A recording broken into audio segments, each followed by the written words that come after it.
And welcome everyone to a special night of a special episode of The Energy That Surrounds Us. I'm your host, Michael, and tonight's guest, some of you may remember from last season, making her epic return to the show. Yeah, do you like how I threw that epic in there for you? Well, tonight's show is going to be a little bit different because there's something that Jessiy has that she'd like to share with everyone, but we're going to actually get to that later. Okay. Before that, we have an exciting episode. She's got some really cool information to share with us. And you'll notice in the upper left hand corner of the screen, I have a lovely QR code now. If you feel like you would like to donate to the show, you are more than welcome to. I don't get paid for this. Jessiy doesn't get paid for this. None of us get paid for this. We're doing this out of the kindness of our hearts. And if you would like to support us to keep shows like this on the air, please feel free to do so. It's totally up to you. And with that being said, I am now going to turn it over to the one, the only, super paranormal extraordinaire, Jessiy Hawthorne. Oh, thank you so much for the intro. I know I can't believe I think it was May last year that I was on here last. So I got a new Yes. microphone now, up to lots of stuff. You made our faces bigger. I was like, whoa, shit. Yeah, I kind of forgot to mention that in the pre-show little chat that yeah, people were commenting to me that they have a hard time seeing on cell phone, so they were like, "Make the Oh, pictures bigger," and so I was like, "Okay, I can do okay. that." Yeah, I see. Yeah, I was like, I think that's a phone like screen on the side. Okay, interesting. Stuff's different. Well, you've That grown a is lot. new for StreamYard too. It is what the cell phone sees, Oh, and nice. so That's cool. Yeah. I haven't this is the first time I've seen that, so that's really neat.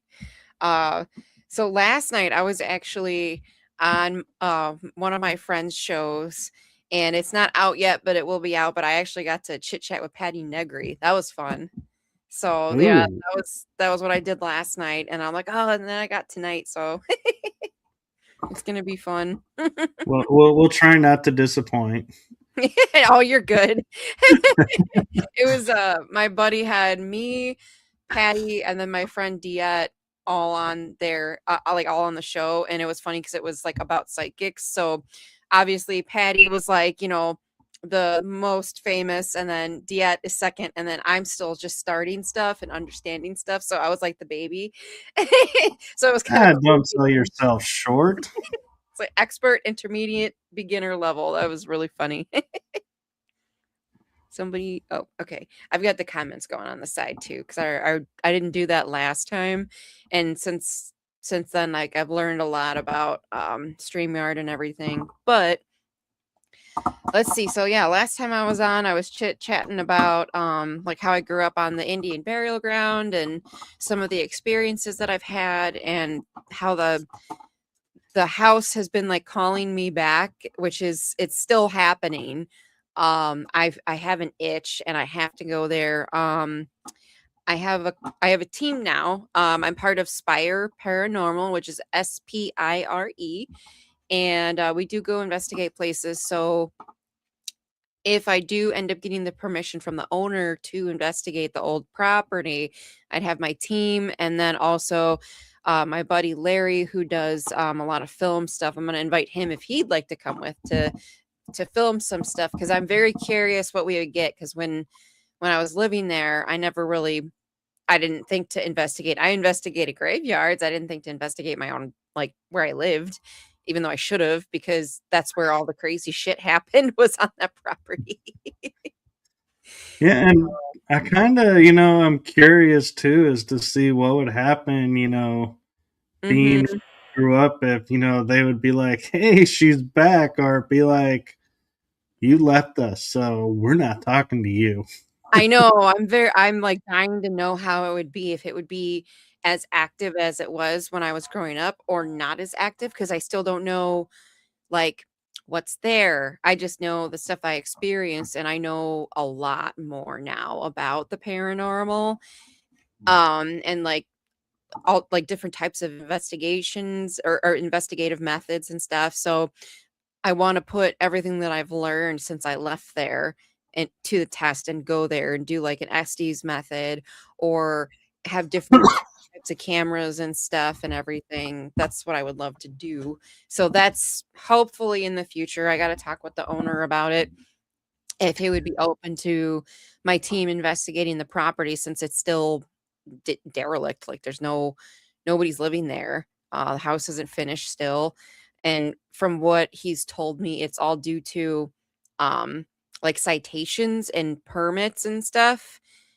We left there in 2013, so he's had the property for 13 years now, and it's still not a livable house, like, what they did to it. So, it's interesting to me. I have a theory actually about that. So, when we lived there, there was a gigantic old oak tree in the front. Wasn't in the greatest shape, but we weren't gonna cut it down. And then we had, like, these privacy bushes along each yard, and my mom planted stuff. We had our own, like, kind of pet cemetery back there. So, we added to the land a lot. We never really took away from the land. The new owners, they cut down that old oak tree. So that was like, you might not have wanted to do that because it's an Indian burial ground, but okay. And then they tore out all the privacy bushes that we had on each side of the yard. So you can see into the backyard and the front yard now. Before you couldn't, there were bushes on each side.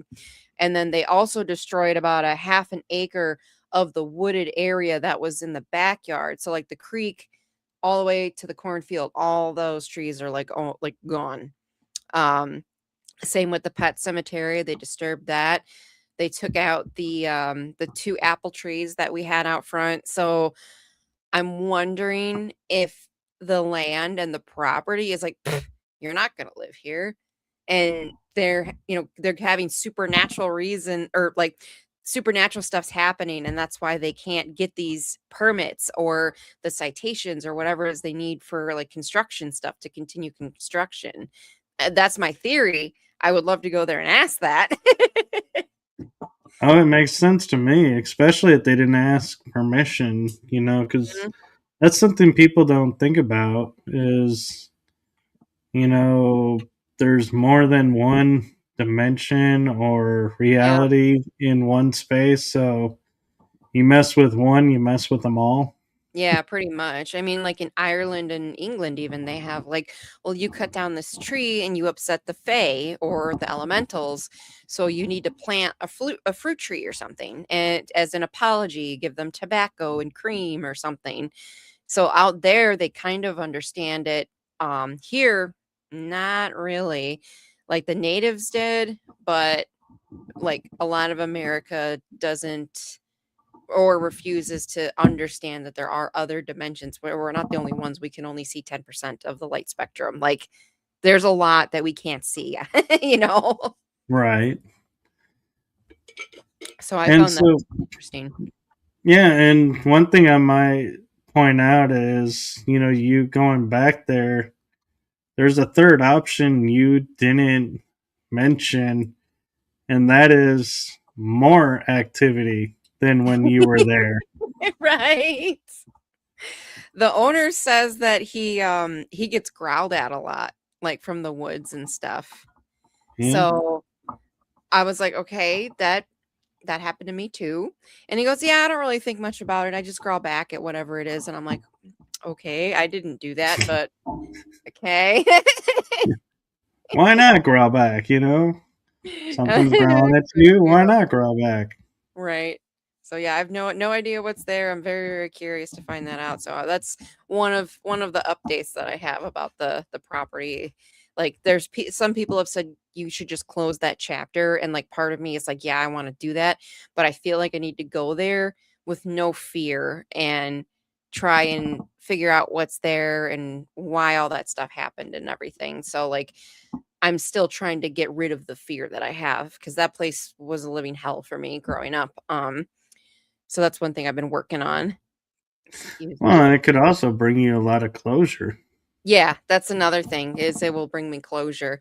I just have this thing of I think because of the fact I was so afraid, whatever was there fed off of it maybe. So if I go in there without fear, maybe it won't be as I don't want to say negative because I don't know what it is. It won't be as like prominent. I don't know. It's hard to explain what I'm thinking. Like I don't want to get rocks thrown at me. That's for sure. Oh man, I started thinking of a lot of with rocks flying, going, oh, a lot of scenarios. Yeah, none of them are good though. Right. Although, if they no, not even wrapped in snow. I was gonna say if it's still winter time, you might get a break there. Right. Just have to we could go in the woods a little bit further than if it was spring or summer. So, think that's what I'm thinking about doing. I mean, I'm still in the process of finishing up my book cuz it's like I'll start it and then I hit like a block and then I'm like I don't really know where to go from here and like when I did start it, it just like I didn't even realize what I typed. I just boop, boop, boop, went and then went back about like 2 or 3 weeks later. I'm like, okay, I haven't I need to write something down. Like I just remembered this memory that popped up. And I go in there, I'm like, oh, what did I even type? And I'm reading, I'm like, I don't remember typing most of this. Holy crap. It just like flowed through me. Yeah, it's amazing when that happens, and I was talking with a friend about writing, and they say when your energy and your spirit and everything is in alignment to Mhm. what you're writing, the topic, you can write it in a month or less. You Yeah. can write it fast. If Mhm. you're not, any one of those out of alignment, they're like, yeah, it could take you longer. You'll still get it done, but it just won't be as quick Mhm. until you get yourself back in alignment. And Right. so, but the thing about it is, don't rush it. Don't, like force it. Just, let it happen and, just let it flow. And then when you feel it's done, be like, okay, we're done. Find someone to edit it and get you a Yeah. cover and off you go. Yeah. It's my first book, so like I'm learning and I got so many friends, like including you that have written books and have like talked to me about different stuff. Like, oh, you'll have to do this, you'll have to do that. I'm like, okay, noted. Not exactly there yet. I gotta finish it first. And I've had people like, oh, are you done with your book yet? No, sorry, because a lot of people want to read like the full story from beginning to end and to today and Right. everything. Yeah. The one advice I will give you for the book, just to save you a lot of time and headache, is most books I was told are like 9 by 6. So wherever you're typing the book, preset your margins to 9 by 6. Hmm. So then when you go to upload it and make the book, it's all done. You don't have to go back and resize everything and refigure Okay. everything. I didn't know that. Interesting. Yeah, I've been you using, can. Google Docs for mine. Yeah, I used Word for mine, and I used Amazon to publish my books. And one of the things they ask is when you upload the manuscripts, because they're very trying to sound like real publisher types. And so they were like, "What size is your book going to be? Is it going to be 9 by 6, or you know?" There's options, and so you pick the one that you're going to use, and it's easier if it's already lined up. So that's just something to keep in mind. Is to, you know, save yourself some headaches down the road. Yeah, no, I agree with you there. That's for sure. Yeah. Sorry, I got distracted by one of the comments in the No, chat room. I'm reading them too. I'm like, who is, do you know Gerardo Torres? I don't think so. What is the wife password? Maybe that they're asking what's the Wi-Fi password, but why would they be saying that here? Yeah. I'm like, I'd hope you'd already be connected. That's Okay, well, as much fun as that would be to engage with, is I do have to say I am really interested to hear your experiences at this one location because I've heard mixed reviews. So I'm really curious your experiences with the Waverly Hills.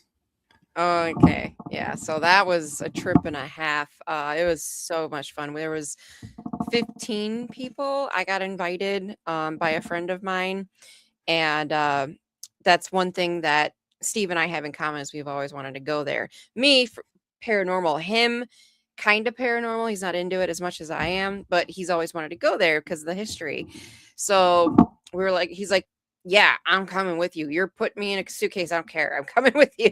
I'm like, all right, well, let's make it a little mini trip. So I got us like this little cottage and stuff. About 45 minutes out of Louisville.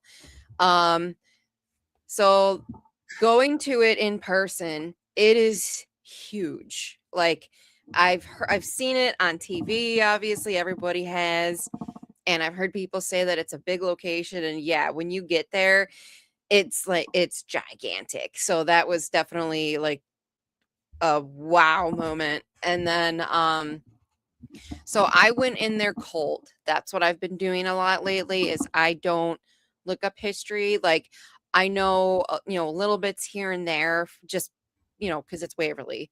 Um but I didn't know everything. I know obviously it's tuberculosis and stuff and they I didn't know so there was I'll talk about this in a minute. There was a floor there.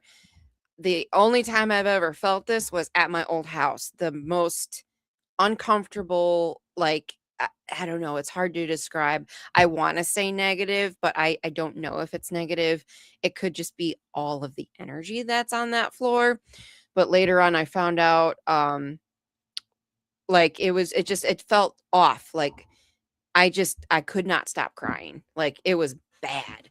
So, we walked in, we did, like, a mini tour, kind of, like, during the daylight so we could kinda see where we were going. There's only one staircase that goes to the 5th floor, which is in the middle of the building. Um, so I didn't really know what was happening. I'm just like, "Okay, so, how's this go? What are we doing?" And my buddy's like, "Yeah, whatever you wanna do." And I was like, "Oh, so me and Steve can just go wherever?" He goes, "Yeah." And I'm like, "What?" And Steve goes, "What?" He's like, "We can just go fuck off wherever we want. It's not like here's this room and here's that room. We can do whatever we want." And he was so excited.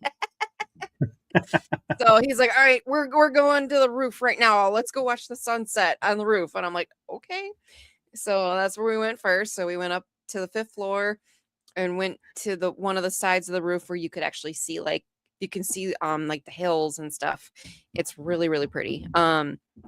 So watch the That's sunset on actually the 5th floor. genius. What's up? I said, that's actually genius. I would never think to go to a location and say, let's go on the roof. I think that was his way of saying, like, let's do something cute. Yeah? Because he wanted to watch the sunset with me, like, on the roof of Waverly, because you can see miles. So we did that, and then we were like, all right, well, we can look around up here on the 5th floor. Steve bought me a pair of dowsing rods there. So I finally have dowsing rods. So I was getting the hang of those. And from what I've been hearing from a lot of my friends and fellow investigators, I get some of the best dowsing rod answers that they've ever seen. And so it's like they're connected to me. So I've been using those a lot. Like even at home, I use them.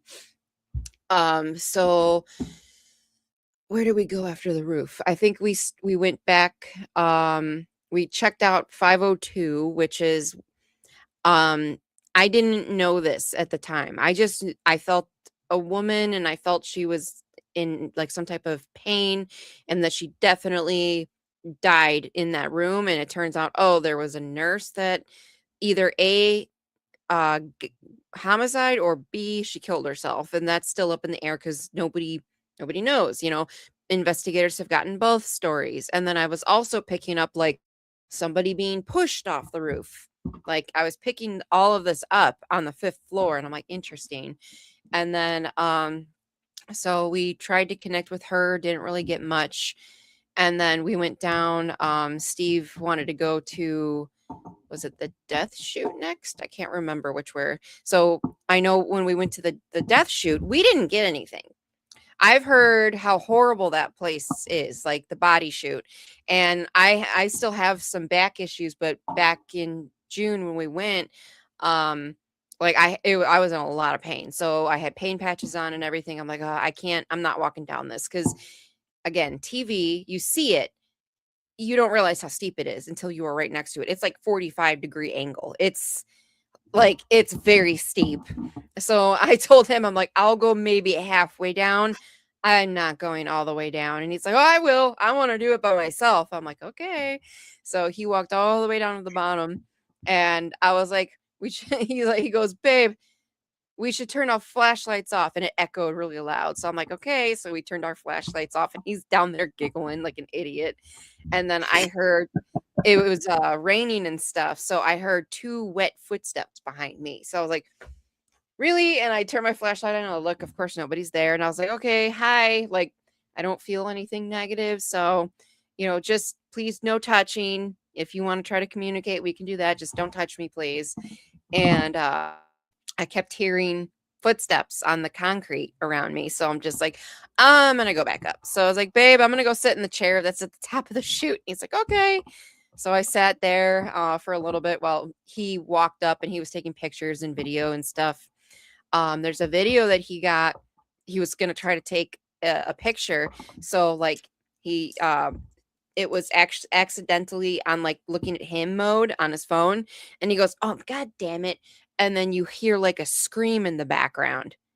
I didn't hear that. And I was on the top. I was like, wait, that was when I was on the top, because I heard you go, oh, God damn it, because it was so echoey.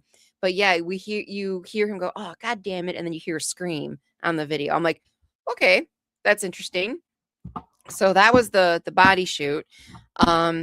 And then we decided to go to the fourth floor, which the only thing I knew about that floor was I was told to be careful, and that shadows are seen a lot on the fourth floor.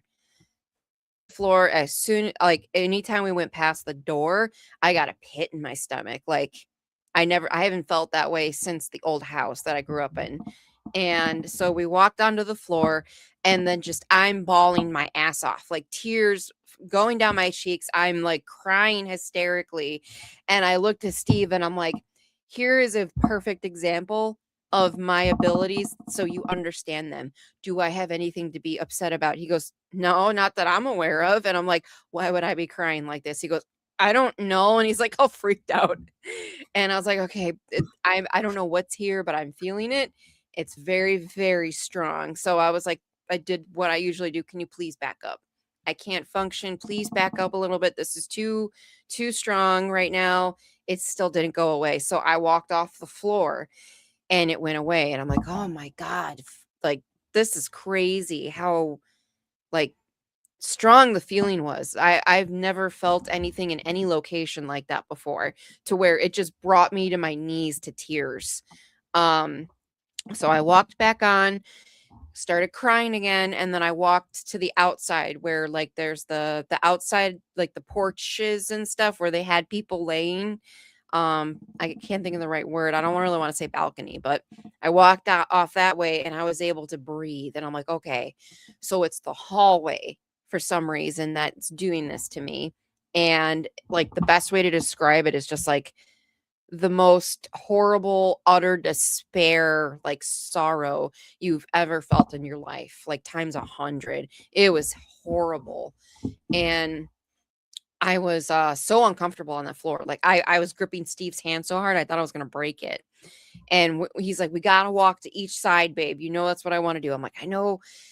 I'm just trying. Like I can't block any of this out, no matter how hard I tried. Like I was trying to block it out, and I just could not block that floor out. And he was seeing shadows and stuff, and he actually was like, "This is the only time I've ever felt anything. I feel like everybody's heads are outside of the room and they're staring at me. Like, this is cool." I'm like, "Fuck you. It is not cool. I am so uncomfortable right now."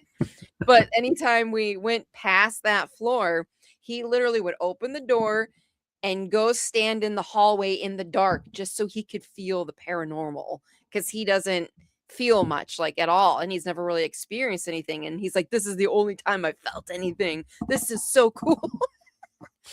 And we walked to the end of one of the so it kind of like is like a big section, like then there's an end on each side. Well, one of the ends, I have no idea how we missed this the first time we were on the fourth floor, but there was a surgery room.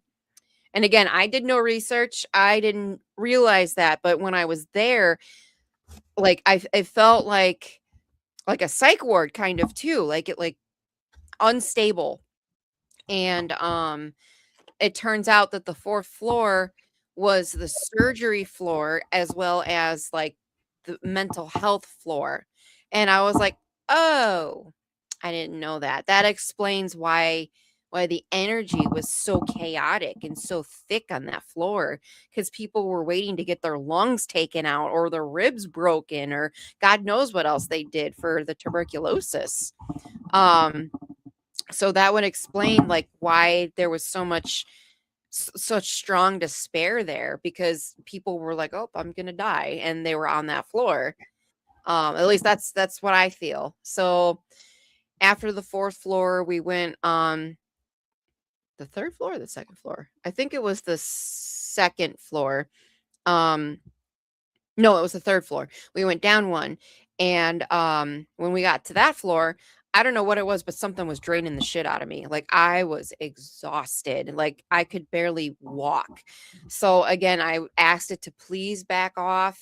You're, draining too much of my energy, and I ironically, I set a REM pod up, and then poof, battery died. So I'm like, "Oh, okay," and then my flashlight started flickering. I'm like, "No, don't you dare, like, cut out my flashlight." And, I told Steve, I was like, "All right, if you wanna explore, go ahead. I need to sit," because they had random folding chairs set up everywhere. So the one was on the balcony of the third floor, so I sat down. I'm just chilling, listening, because it's, summer in Kentucky, so it's pretty freaking warm, and there's bugs and lightning bugs and everything, so I'm just trying to gather my energy and ground myself again so nothing could, drain me. And I just happened to, like, look a little bit towards my right, and where Steve was, I could see his flashlight, like, going around, and he got attacked by bats, like, he had bats flying at his head and shit. So that was really funny. So because Did he do the Batman thing? He's obsessed with Batman, so he was making Batman jokes all night. So I just hear him go, "Oh fuck," and then he's like, "Oh, are you serious? God damn it!" I'm like, "What's the matter?" It's like, "There's freaking bats on this floor," and I'm like, "Oh yeah, I forgot there were bats here. I forgot to tell you about that because he's 6'1". So I was like, "You should probably turn your flashlight out, babe." And right before he did that, I saw this. So I haven't even explored the floor yet. We walked a little bit, and I went straight to the balcony. I don't know which rooms or what, like nothing. I saw this very shadowy figure that was, I don't know, maybe 3 foot tall, 2.5, 3 feet tall, like just a misty figure. And it literally was, so as Steve was turning his light out, I saw it. So I saw like a head, and then I saw the black misty figure, and then his flashlight went out, and I was like, okay, what was that?" So I got up and I went to investigate. It's literally a brick wall, and then it goes into, there's no windows, so it went into a room that would have had windows. And I was like, "Babe, come here." And he's like, "What?" And I'm like, "I'm pretty much where you left me. I'm just in the hallway." So he comes, and I was like, I told him what happened. I'm like, "It was this room right here. So we got to find the entrance to this room." we find the entrance to this room, and there's fucking children toys in there. So I think I saw a kid ghost. Like, that's the only thing that's what it looked like a black mist the size of a child. And the room that it was standing in front of had like a dollhouse and like little race cars and teddy bears in that room. There was no other room on that floor that had that. That was the only one that did. And I was just like, that's weird. Okay. And then it turns out that's the floor or the room that I guess Timmy is seen in a lot or seen around. There's a little boy ghost named Timmy there. Didn't know that. So I was like, okay, that's more validation of what I saw. Interesting. And then at 3:00, we decided to go to the 4th floor one more time because again, I go on that floor a lot, and I'm like, all right, you are lucky. I'll do it. Fine, because I don't know when we're going to be back here. And set up chairs, and I set up a REM pod. Steve kept seeing shadows, and I had my dowsing rods going. Oh, one other thing. So Steve decided to lay in the morgue drawer in the morgue on the 1st floor. And he went in head first. Everybody else I know did feet first. And he goes, well, technically, how I laid was how they would have laid. So he's laying back with this flashlight, and he can see, outside the end of the morgue drawer. I was off to the side using the dowsing rods, asking what floor we should go to next. And it went 1 and then 2. I'm like, okay, so we should go to 2, and it went to yes. And I was like, can you point to where you're at? And they pointed to this one area. And then Steve goes, babe, where are you at? And I was like, I'm over here, like leaning against the wall where I originally was. Why? And he goes, I just saw something like, I don't know, like a shadow. And he used his flashlight right there. And it was literally where my dowsing rods pointed. And I was like, oh, interesting. All right, I'll tell you when you get out. So I told him, and he was like, I don't know, maybe I'm just tired. I'm like, no, I think you saw a shadow figure or something, because my dowsing rods literally pointed right before you used your flashlight to show me where you saw something. So that was definitely funny. And yeah, the I don't surgery. know anybody who goes feet to the door and yeah, Yep. that's new to me. I'm like, nope. I've always seen it You and go in and experienced then the your head's head sticking comes out. out. Yeah. No, he did the fucking opposite. And it's so funny because my friend Larry did the same thing, but he went in feet first. And Steve's like, well, I was able to see, and that's technically how the dead bodies were in this, the head first. So that's why I did it. Somebody, hello, hi. So that was definitely really funny. And then again, yeah, we went back to the 4th floor around 3. And he kept so the way that the one surgery room was it was like off to the side. So there's like a mini hallway that looked into an atrium. So he was sitting right under the surgery light, and I had a REM pod on a chair in front of him, and then I was off to the side with the dowsing rods, and he kept seeing shadows like walking around and walking back and forth. So I thought that was interesting. And he's like, oh, are you a worker? And they went to yes. And are you a nurse? They went to yes. And he's like, oh, are you doing your rounds? And they went to yes. So that was the information that we got. And I was like, oh, okay. Well, and then we had to leave at around 4-ish. So about like a month or two late, no, a couple months afterwards, my friend that invited me, he has his own podcast. So he decided to have everybody that was there on the podcast to talk about what happened. Obviously, Steve wants nothing to do with that because he hates cameras. So he's like, you do that. I'm not doing that. I'm like, okay, fine. And so earlier, how I said I kept feeling like a woman was pushed off the roof. Another psychic there. Like, so me and Steve were by ourselves pretty much the whole time, and unless we went to home base, which was in the basement, that had air conditioning and had water, because you couldn't bring anything really in the building. You had to go down there for it. And they had working bathrooms. I was very happy about that. So whenever we went to home base, we would see everybody, say hi, rest for a little bit, then go back into the building. So there were two other psychics there, and one of the psychics, she said, we were all just chit-chatting, and we were talking about the 5th floor. And she was saying how she connected with this nurse that says that she got pushed off of the roof because one of the doctors got her pregnant. And I'm like, what? And I was like, okay, I have to say this. So when we were on the 5th floor, like we went there first, I kept feeling like I wanted to jump off the roof almost. Like I kept feeling like pushed off the roof, jump off the roof or something like that. And it felt from a female. And she was like, oh yeah. And so that was interesting to me. So that was validation. And then when I think it was one of the other psychics was talking about, they were trying to communicate on the 4th floor by the surgery room, and they kept picking up a nurse that was doing her rounds in the atrium outside of the surgery room. And I was like, that's what I picked up. And then I kept picking up this name, Lois, and it turns out she has a room on the 2nd floor, and it's the only one that has furniture in it. And so I was like, okay, that's interesting. So that was who I was talking to in the morgue, because it kept telling me to go to the 2nd floor. And I picked up the name Lois, and they confirmed that there was somebody there named Lois, and her room has the furniture and stuff in it. So it's like, wow, a lot of the stuff that I was picking up, other people picked up. And then I explained how I felt on the 4th floor. One of the other psychics, I guess, could not go on the 3rd floor, which the 3rd floor was uncomfortable, but it wasn't nearly as bad as the 4th floor for me.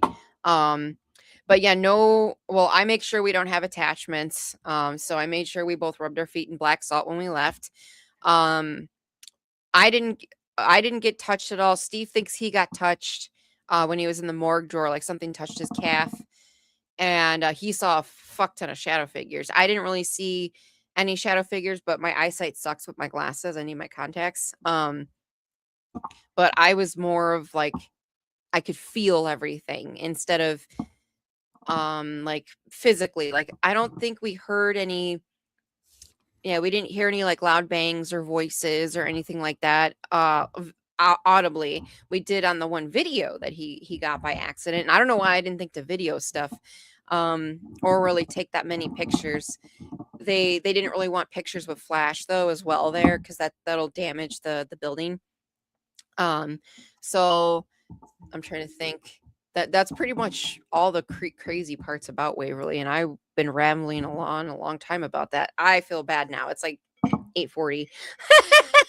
Oh no, you're fine. And I'm just kind of curious your thoughts on, we look at locations and we notice what we see, what we feel, and everything, and try to determine, is it the building, the land? But I've started noticing, is it even our timeline? Is it our dimension, so to speak? Right. And so I'm wondering if you had any occurrences or any experiences where you'd be like, well, this may not have been our time or our dimension that came through. I mean, I have that feeling too. Like there are times, so like the Tinker Swiss Cottage in Rockford, Illinois, I've been there like 10 times now. That place, you definitely pop through timelines in a way, because the family is still there. But then there's times where they're talking with you, and it's almost like they're there in their time, and like you punctured through in a way, like the way that they answer, and they answer very quickly. um that place is definitely one of the more interesting places. Waverly, I'm pretty sure there are certain traumatic things that are on a loop there probably, so it might be like the stone tape theory, if you want to call it that. Or maybe like the nurse that's doing the rounds. Steve kept seeing a shadow, like walking back and forth, like doing rounds. So maybe we were seeing that timeline and she's not dead. Because technically, nobody that we contacted said they were dead, actually, now that I think about it. Like, I'm not like, "Are you dead?" Like, I don't like to say that anyways, but, um, that's like but, like, there's the one woman that me and that other psychic felt like she got pushed off the roof. I think she knows that she's dead because she said she was killed, but the nurse that Steve kind of saw and I contacted with the dowsing rods, she didn't say anything about being dead, just that she was doing her rounds. So, Interesting. And yeah. I have another interesting theory for you. I'm curious if you've ever thought about, and it kind of deals with the shadows. Is yes, there are shadow beings that do mischievous things and Mhm. cause problems, but there's also shadows that are helpful, beneficial, like kind of like teachers. Yeah, I think we talked about this And last time too, yeah.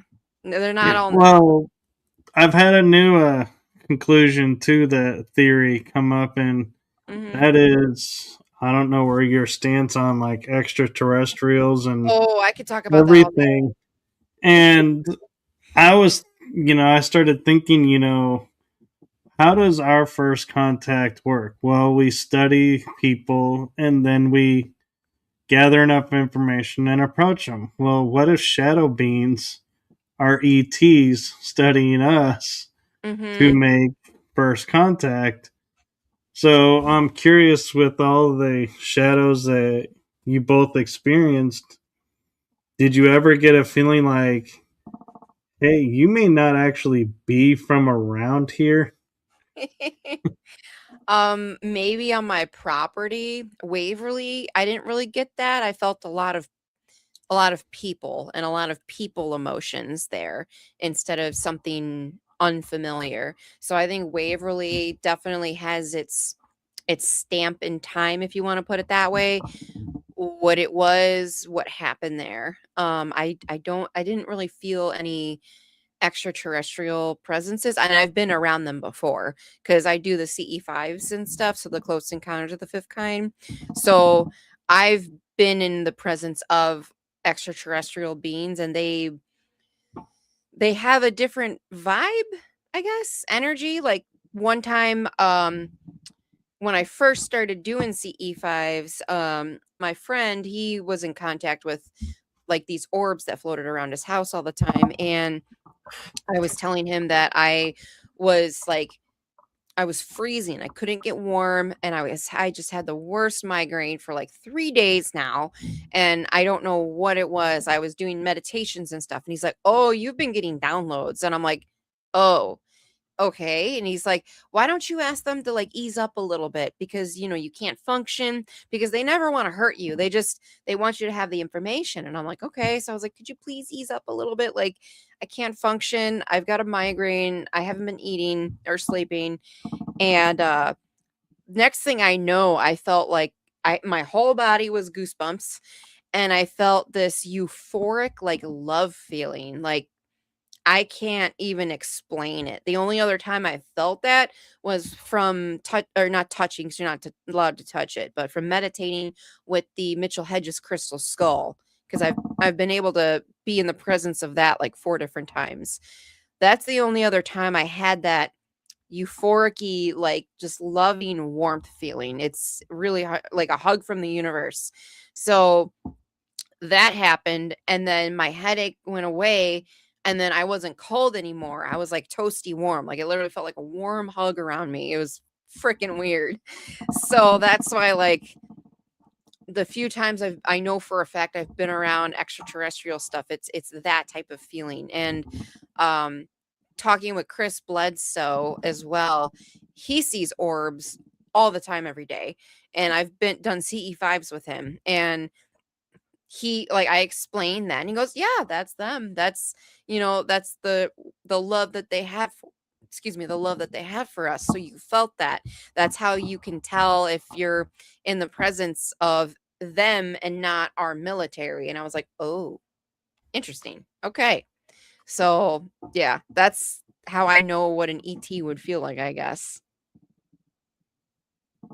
Are you reading the comment? Yeah. Oh no, I was looking. Linda Judd was commenting. The first ghost I saw was an apparition.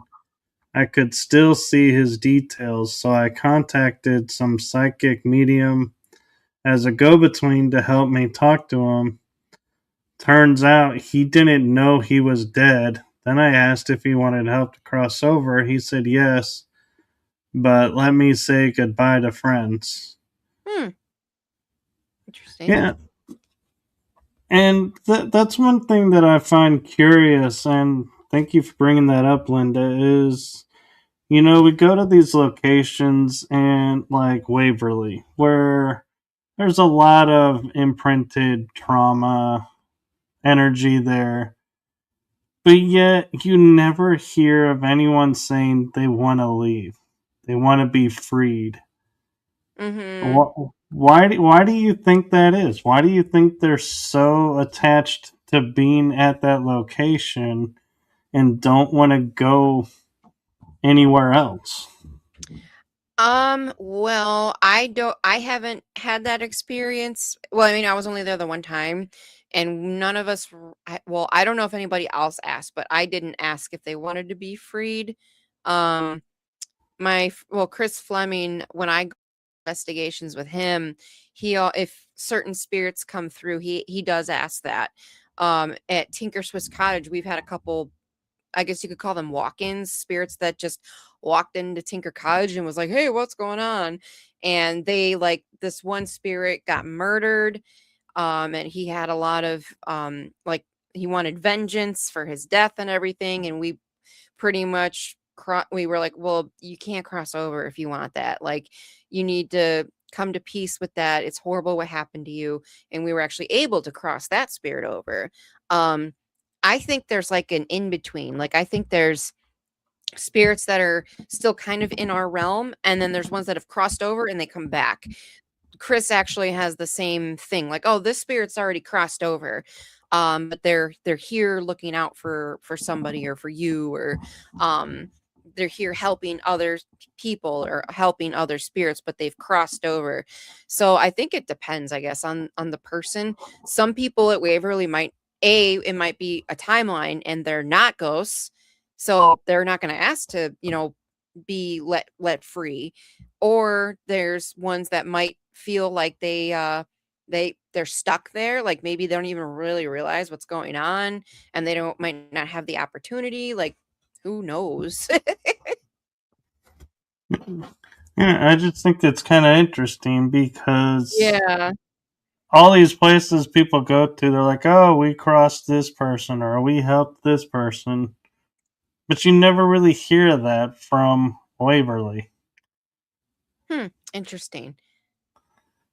Yeah, I don't know. Like, I've only been there the one time, and um trying to think. My friend Larry was there, and he didn't really talk about, like, crossing them over. I mean, who, I don't know. I'd have to like talk to somebody, be like, "Hey, did you ask to cross anybody over? Did they say no?" Yeah, and I mean, we have to be careful doing that too Oh yeah. because it's you want to make sure they go to the right place, and I'm not talking heaven versus hell. Yeah, I'm just the right meaning, dimension. yeah, they're going back to their source and not getting going back to another dimension and going, Mhm. well, what do I do now? Right. I don't even know where I am. Well, before the time runs out, I'm gonna talk about the thing with my mom real quick, if that's cool. Yeah, go ahead. Okay, so I asked Michael if this was okay. He said yes. So on January 24th, I live in Illinois, and that was the negative 40-degree day that we had here. My mom and my stepdad had a really bad house fire that destroyed the house that they were living in. They're both on disability, so they have like no income and they don't have like a savings account or anything. They're okay. And the animals that my mom works at a shelter and she looks after animals and stuff. All the animals are okay.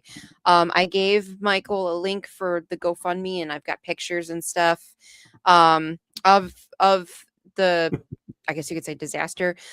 So I'm asking if anybody's able to. Every little bit helps. I do have a goal so they're able to stay like in the temporary house that they're at until insurance actually picks up their feet and does something, because I'm sure everybody knows insurance is a scam and they don't really care.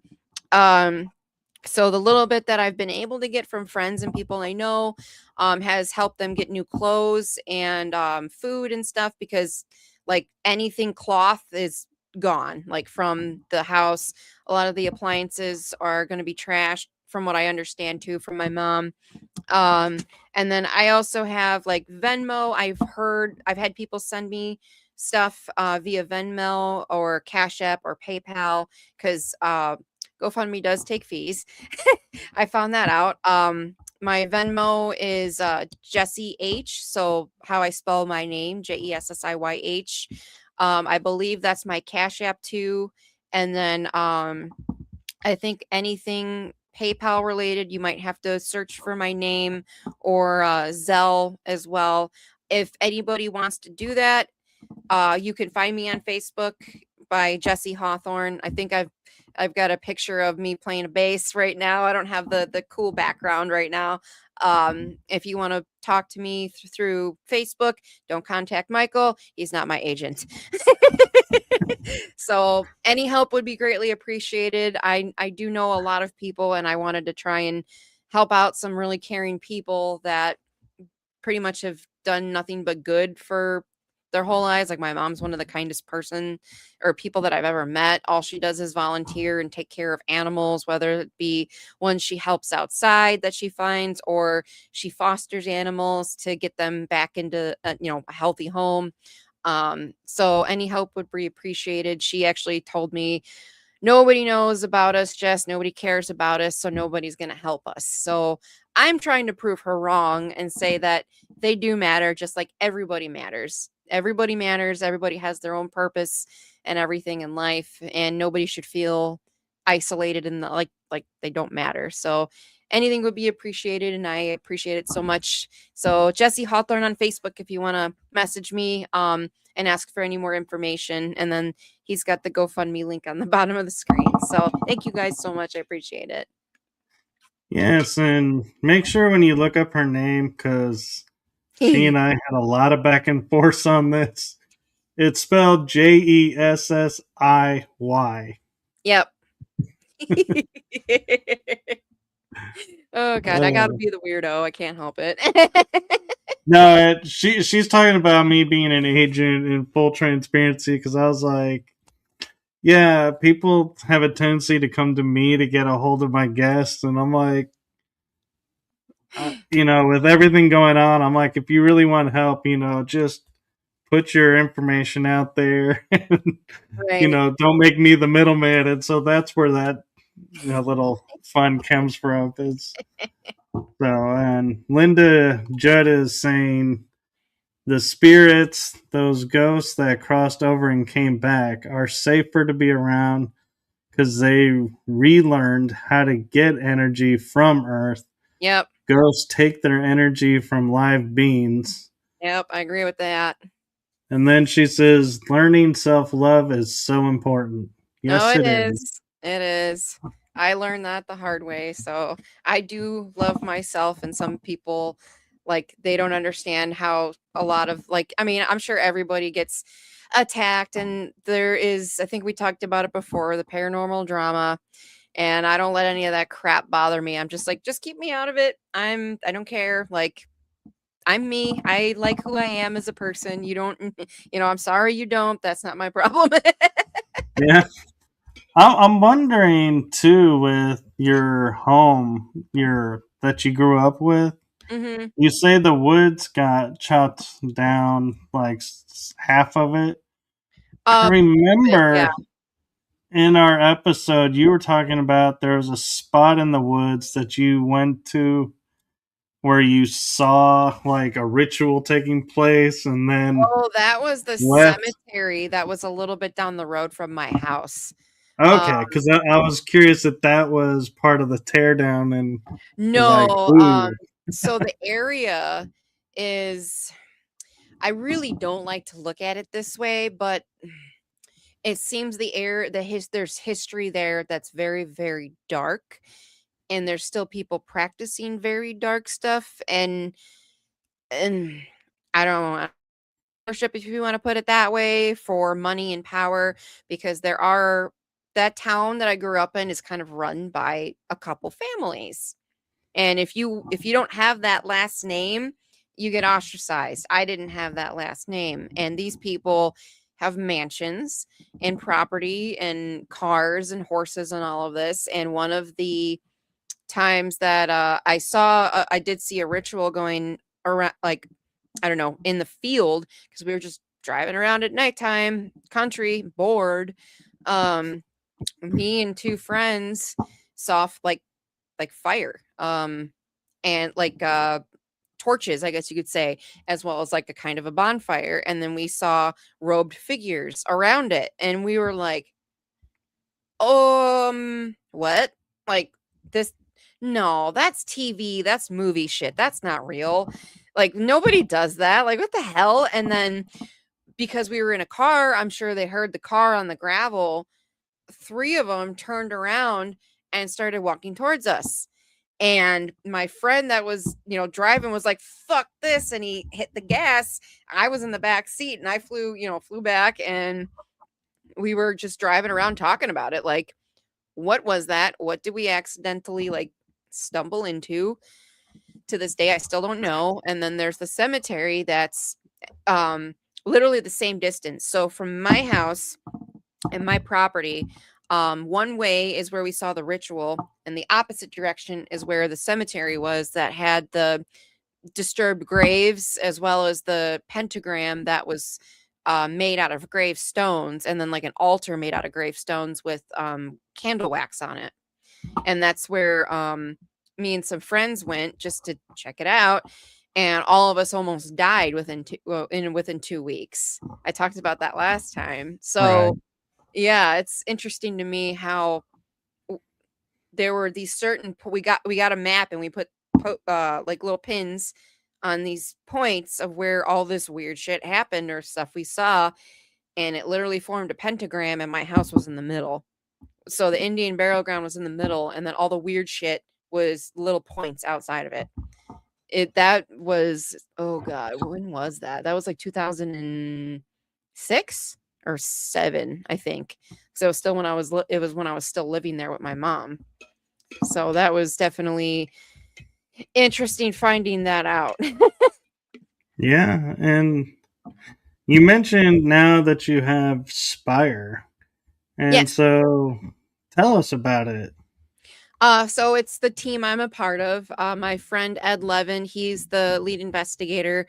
Um, I met them a little bit over 2 years ago at one of the first expos that I did, and we all became friends. And then we just were at the same investigations a lot.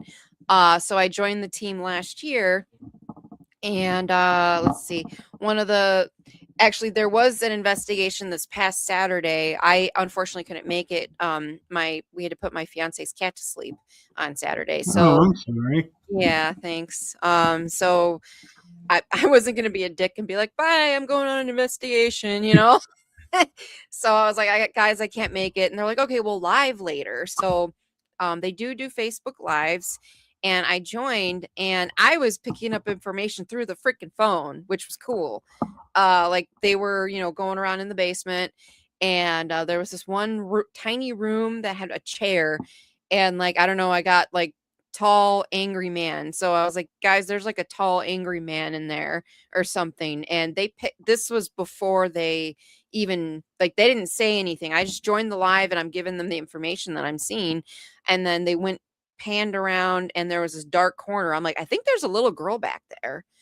And sure enough, Mike, who also is a psychic, he was on the live. He goes, yeah, there's a little girl back there. And then when they went upstairs, because it was a bar and grill, they were panning around the bar, and there was the bar, and then the stools, and then on the wall there was all those like stupid like slot machines or whatever, the games, video games or whatever it is that they have in bars now. Right. So I saw that, but I didn't see it. I visually saw it, but in my head, this image popped up of like girls in flapper outfits, guys with the fedoras, like 1920s type of shit, just like popped into my head real quick. And so I was like, okay, I don't know why, but when you were panning around, I saw like an image of 1920s like flapper dresses, the music and like prohibition type of stuff era.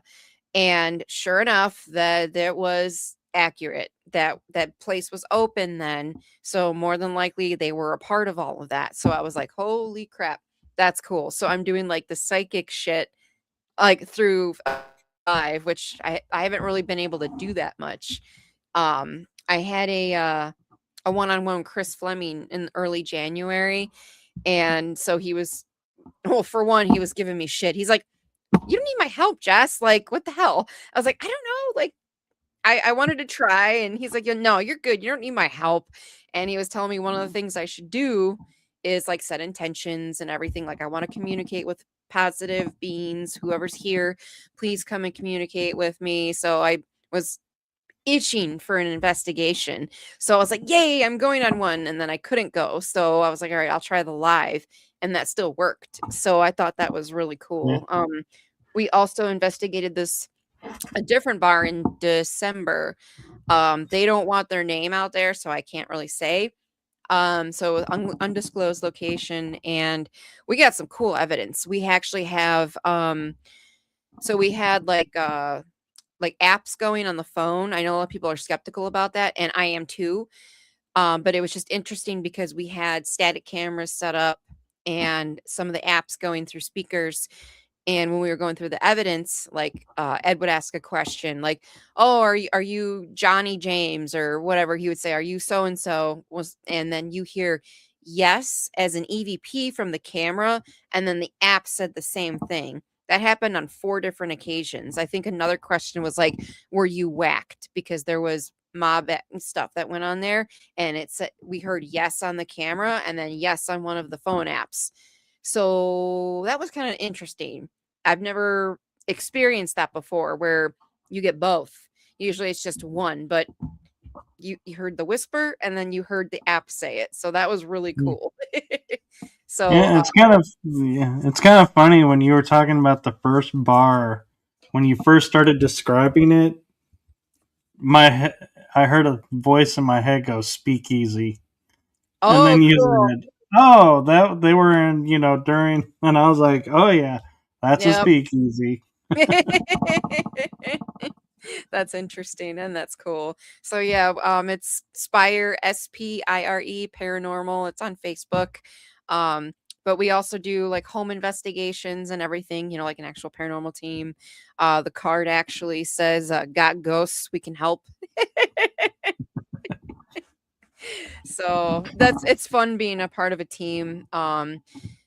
Because like I can go to investigations, more frequently, and then be able to use my abilities more and understand them better. Because the last time I talked to you, I was getting stuff here and there, and now I'm getting more because I'm trying to open up more. So that's definitely been fun. I'm actually going to Edinburgh Manor in Iowa. I think it's Sugar Grove or something, Iowa. Destination Fear went there, and a few other people have been there in April. And then I'm also going to Ashmore Estates in Illinois, June 13th. So those are 2 places that are, not 12 hours away, and they're, around the area, and they've had a lot of activity, and like Jack Osborne's been there, Katrina Weidman, Nick Groff, you name it. They've been to these locations. So I'm really excited. It's like Waverly Hills. Like that was the first famous location I was at. Yeah. There, with you being, raised on Indian burial ground, there's a location in Illinois. It's on the south side near St. Louis, Missouri, that I'm like wondering, if Okay. you've ever investigated there. And it is a state park, so I The wouldn't like Cuyahoga Mounds. Cahokia, yeah. I haven't been there. I've driven past it. I haven't been there yet, like to investigate. I really want to though.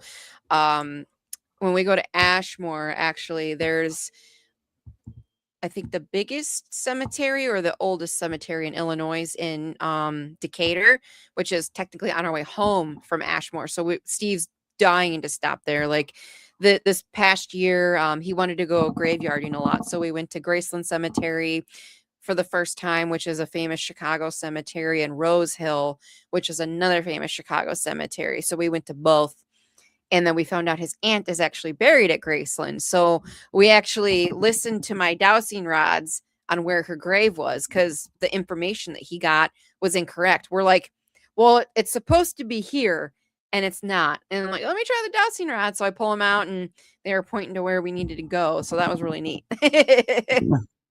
It's it's kind of funny you'd say that, having that trouble is Bonnie Parker is buried in Dallas near where I live, Mhm. and we were going, and there's like no real guidance or anything, and I was like, oh well, everything says it's over here Mhm. by this landmark.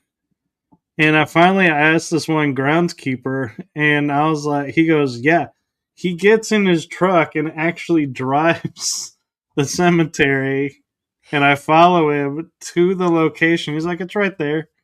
And I was like, oh, okay. And so then there's Bonnie and her mom, and they were supposedly last year going to move Bonnie to be with Clyde because he's in another cemetery, but I don't know that ever went through, and I question if that's even possible at this point. I mean, when you think about they were buried in the 30s, Mhm. the 1930s, it's almost 2030. So that's 100 years. Yeah. I don't think that they would have been put in like ultra fancy coffins. And so I'm like Yeah. imagining, if you dug it up, would there one even be a coffin, and two, would there even really be a body because everything dissolves and Yeah. returns back? And so I'm like, would it be just, you symbolically say, hey, we dug you up and now we're putting you over here even though there's nothing to put over there? Right. That's something Steve and I have talked about before too, actually. Yeah, and Linda actually has a question for Yeah, you. I see that, yeah. Um, actually, I don't. I've never had my name called, but I also haven't used anything like speaker-wise, a spirit box or anything, and I've never heard it, like, audibly, and I've never heard it, like, psychically in my head, so I've never really had my name called when I go to cemeteries, but it's also more relatively new that we're doing that. We only did it a couple times towards the end of the year last year. So technically, I've only been graveyarding 4 times last year. So, but we've always wanted to do it. We just never had the time. And oh yeah, I didn't even get a chance to tell you this. I got laid off in October, the day before Halloween. So I'm looking for work right now, and he's working his job. And before we had no days off together. Now we do. So when it was nice out, that's when we were, going graveyarding and stuff. Nothing says loving like graveyarding. Right.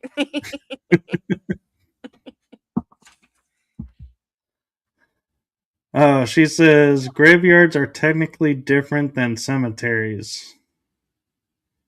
That's true. There's a difference. My fiance calls it graveyarding, so that's why I say that. Yeah. Uh,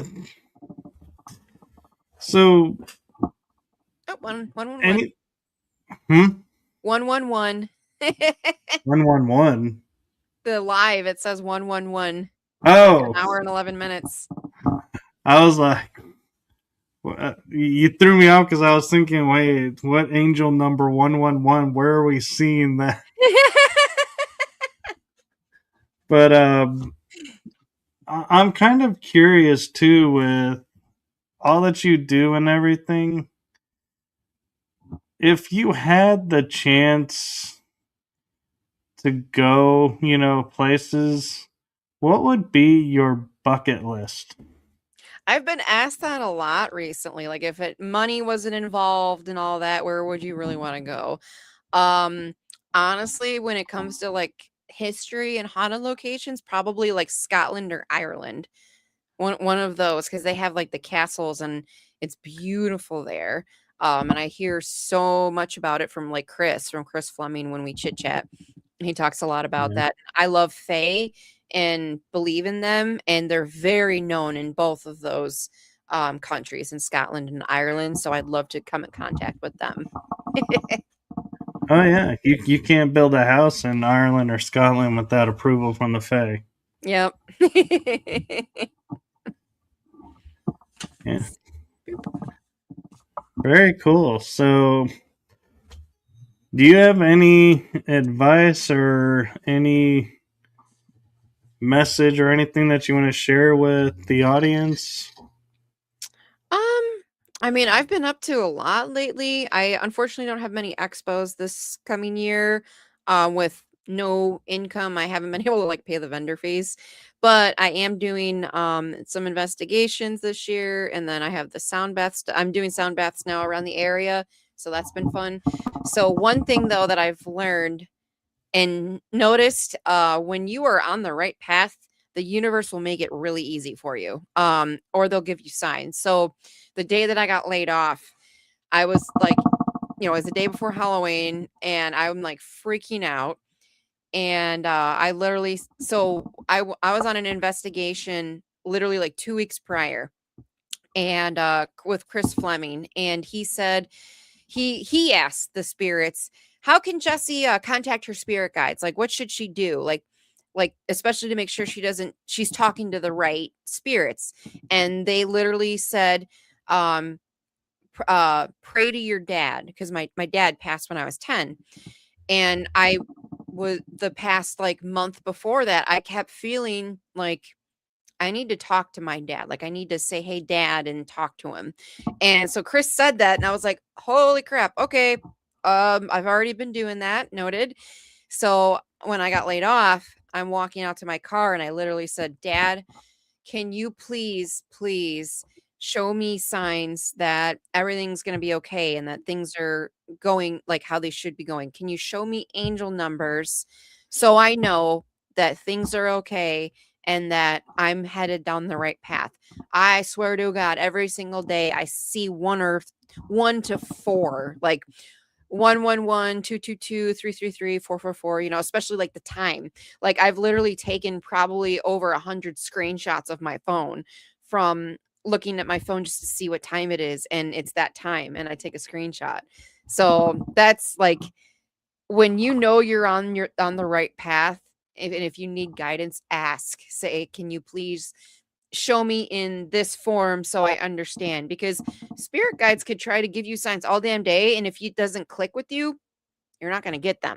So you need to be specific. Like, I need this to know I'm on the right path, and that's what I did, and that's what I got, and I'm still getting. Yeah, I mean, look at you just pointed out 111. Yep, I just happened to look over. Very cool. Well, before we wrap up and say goodnight on this special episode, there is something new that I do on the shows. And before I do that, Linda says, I Ask see your that. dad if he wants to help with your ghost investigations. He Nice has. connector. He's come through before. And we have a phrase or two words, let's put it that way, that I hear or I listen for to know it's him. So he knows. So he's telling me, "Hey, it's me. I'm here." So I've been able to do that twice now. So that's been fun. Very cool. All right. Well, I have a message for you. Ooh. From my heart and the heart of my show, thank you for what you're doing for humanity and everything. It Aw. is seen, heard, and felt. It's appreciated. So thank you. Thank you. I appreciate that. That's nice. And you were the first person to do something like that. So you get props for that. Oh, I started it, I think, like mid season last year, and Mhm. it kind of just stuck. And Yeah. uh, I like it. It's kind of nice. It's, And you you never know, know, that could always brighten somebody's day too. Like, my mom always taught me, always be kind. You never know what somebody's going through. And even just telling somebody that they look nice can make someone's day. yeah. It was And nice there to meet you you, go. Linda.